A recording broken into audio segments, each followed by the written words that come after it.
Cinema കരയിപ്പിച്ചോ? Emotionally ഭയങ്കരമായിട്ട് ഉള്ളൊരു മൂവിയാണ്. കരയുന്നൊരു അറിയുന്നു.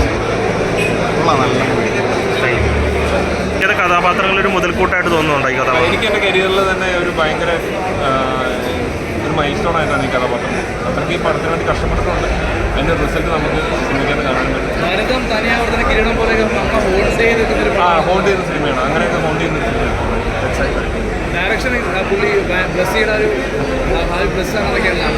സാർ കണ്ടിട്ട് തന്നെ ഭയങ്കര നല്ല അഭിപ്രായമാണ് ഡയറക്ഷൻ. എനിക്കത് ആ റേഞ്ചിലുള്ള ഒരു പരിപാടിയാണ്. മൊത്തത്തിൽ നമ്മൾ ആ തുടക്കത്തിലൊക്കെ എടുക്കുമ്പോൾ നമുക്ക് തോന്നുന്നത്, അല്ലെങ്കിൽ പിന്നീട് കുറച്ചുകൂടി റീവാച്ചബിളാണ്. ഞാനിപ്പോൾ രണ്ടാമത്തെ തവണയാണ് കാണുന്നത്. രണ്ടാമത്തെ തവണ കണ്ടപ്പോൾ വീണ്ടും എനിക്ക് ഇമോഷൻ കുറച്ചുകൂടെ ഡെപ്തിലേക്ക് കിട്ടുന്നതാണ്.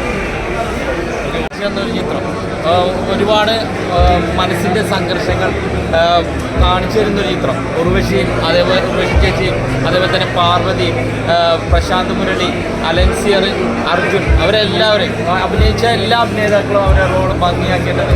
തീർച്ചയായിട്ടും നല്ലൊരു അതിശക്തമായിട്ടുള്ള ഒരു തിരക്കഥ. സൂപ്പർ പടം.